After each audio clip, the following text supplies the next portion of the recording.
आप देख रहे हैं हमारा चैनल राइट टू लाइफ। आज हम बात करेंगे यीशु मसीह को याद करने का मुनासिब तरीका। इस टॉपिक पे मैं इसलिए बात करना चाहता हूँ, आपने देखा होगा कि क्रिसमस पे गुजरे दिनों में लोगों ने बहुत सारे अजीब तरीके अपनाए, अपने चर्चेज में डांस किया और भी बहुत सारे फजूल काम किए। और इस वीडियो में मैं आप सबको बताना चाहता हूँ कि यीशु मसीह को याद करने का मुनासिब और अच्छा तरीका कौन सा है। मजीद बात करने से पहले आप सबसे गुजारिश है, इस तरह की अगर आप मजीद वीडियोस देखना चाहते हो तो आप इस चैनल को सब्सक्राइब कर लो, क्योंकि इसी तरह की वीडियोस आए दिन मैं बनाता रहता हूं ताकि आप कलाम को सच्चाई से जान सको। तो जी, आज हम बात कर रहे हैं यीशु मसीह को मुनासिब तरीके से याद करना या मुनासिब तरीके से याद करने का तरीका। यकीनन यीशु मसीह सबसे मौसर शख्सियात में से एक थे। आपने देखा होगा कि दुनिया में अजीम लोगों को उनके कारनामों की वजह से याद किया जाता है। जैसे हम देखें पाकिस्तान में पाकिस्तान को बनाने वाले कायदे आज़म मोहम्मद अली जिन्ना को उनके कारनामे की वजह से याद किया जाता है। कहने का मतलब ये है कि दुनिया में जो लोग अच्छे कारनामे सर अंजाम देते हैं उनको उनके कामों की वजह से याद किया जाता है। तो मैं आपसे कहना चाहता हूँ, तो फिर लोग यीशु मसीह के कारनामों से ज्यादा उसकी पैदाइश को क्यों अहमियत देते हैं। मेरा ये मतलब नहीं है कि हमें यीशु मसीह की पैदाइश की कोई खुशी नहीं है या यीशु मसीह की पैदाइश को मनाना गलत बात, बिल्कुल गलत बात नहीं है। आप इसकी खुशी मनाओ, लेकिन अगर आप इसको गलत तरीके से मनाते, अगर आप यीशु की पैदाइश को जस्ट एंटरटेनमेंट बना देते हो या इसको आप एक कमाई का जरिया बना देते हो या इसको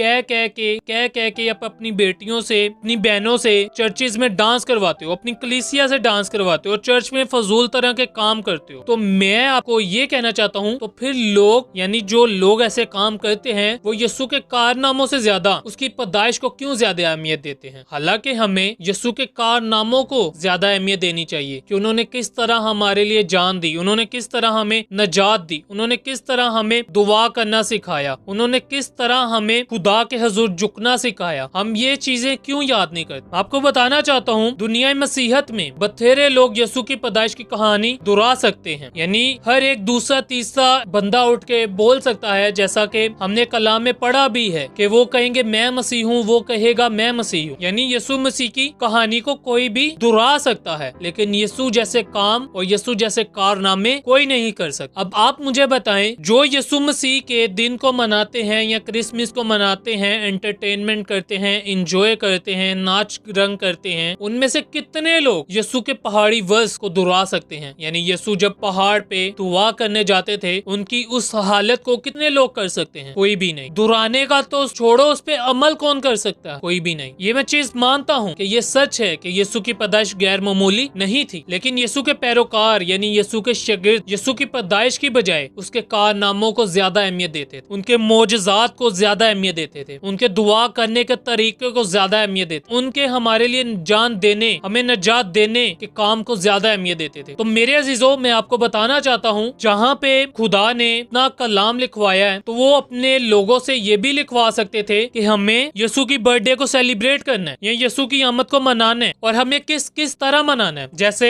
हम मिस्र से देखते हैं कि इसराइल कौम निकल के आती है, तो खुदावन उनको बताते हैं कि ऐसे ऐसे मज़बा बना लो, ऐसे ऐसे दुआ करना, अगर ये गुनाह हो जाए, ये गुनाह हो जाए तो ये कुर्बानी देना। यानी इस तरह की हम चीजें पढ़ते हैं। लेकिन अगर यीशु की पैदाइश को मनाने का कहा गया होता ट्री के साथ, सेंटा के साथ, लाइटों के साथ और नाच रंग से और अपने चर्चिज में प्रोग्राम करने से, तो ये भी खुदा बाप बाइबल में, पाक कलाम में ऐड करवा। खुदा ये नहीं चाहते कि यीशु की पैदाइश को इतनी अहमियत दी जाए, बल्कि मेरे अजीजों, खुदा ये चाहते हैं कि हम उनकी पैदाइश से ज्यादा, यहाँ पे बार बार मैं आपको बोल रहा हूँ कि मेरा ये कहने का मतलब नहीं है कि यीशु की पैदाइश की मुझे खुशी नहीं है, इसलिए मैं आपको मना कर, मैं आपको ये बताना चाह रहा हूँ कि यीशु की पैदाइश को मनाने की बजाय हमें यीशु के कारनामों पे ज्यादा अमल करना चाहिए, उन पे ज्यादा गौर करनी चाहिए। और मैं आपको ये बताना चाहता हूँ, जब हम रस्मों, त्योहारों और इस तरह की चीजों को अपना लेते हैं, तो यकीन मानो, आज से आप ये तजुर्बा कर लेना कि जब आप ये रस्में मनाओगे, एंटरटेनमेंट करोगे, तो आपके अंदर जो दुआ के लिए और कलाम के लिए इश्क होना चाहिए, मोहब्बत होनी चाहिए, वो बिल्कुल नहीं हो। आप जस्ट एंटरटेनमेंट के लिए अच्छे से तैयार होके जाओगे, बाल शाल बना के जाओगे, लेकिन आपकी कलाम और दुआ के साथ कोई मोहब्बत, आप जस्ट वहाँ पे सेलिब्रेशन के लिए जाओ, आप जस्ट वहाँ पे इंजॉय करने के लिए जाओगे, आप जस्ट वहाँ पे एंटरटेनमेंट करने के लिए जाओ। लेकिन अगर आप सच्चे तरीके से यीशु मसीह के कारनामों पे अमल कर, कारनामों पे गौर करके चर्च में जाओगे, तो आप सच्चे तरीके से खुदा की इबादत करोगे। वहाँ पे आप इबादत शुरू होने से पहले जाओगे और इबादत खत्म होने के बाद ही वापिस आओ, ना कि आप इबादत में बैठे हो, आपका ध्यान ध्यान कहीं और है, आपका ध्यान इधर है, चलो यार अभी इबादत खत्म होनी है, कलाम खत्म होना है, गिफ्ट मिलेंगे, हमने नाचना है, गाना है, सेलिब्रेट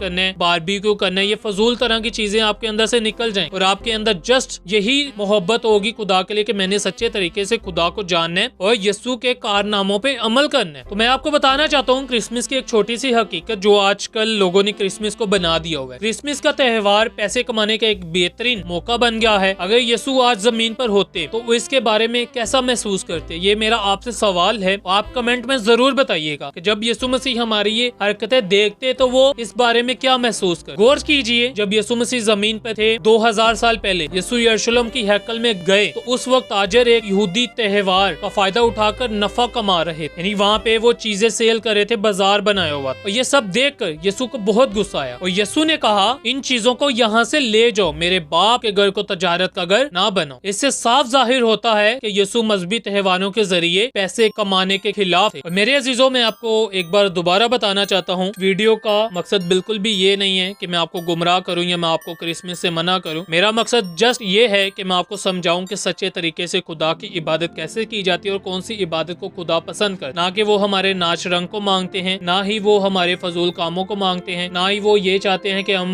बुतों की स्टैचू की अपने चर्चिज में चरनियां बनाएं। यीशु को मुनासिब याद करने का तरीका यही है कि हम उनके कारनामों को, उनके मोजज़ात को याद करें और जो उन्होंने हमारे लिए किया, उन्होंने अपनी जान हमारे लिए दे दी ताकि हम उन पे ईमान ला के पे यकीन रखें और उनके वसीला से नजात पाए और हमेशा की जिंदगी में दाखिल। अगर आज की वीडियो से आपको बरकत मिली है, आपने कुछ ना कुछ सीखा है, तो वीडियो को लाइक कीजिएगा, शेयर कीजिएगा और अगर अभी तक आपने चैनल को सब्सक्राइब नहीं किया तो इसको सब्सक्राइब कर लें और कमेंट करके जरूर बताइएगा ताकि हमें और ज्यादा मोटिवेशन मिले इस तरह की मजीद वीडियोस बना। Thank you so much. Updates के लिए चैनल को सब्सक्राइब करें और बेल आइकन को भी प्रेस कर लें ताकि आने वाली मजीद वीडियोस आप तक पहुंच सके।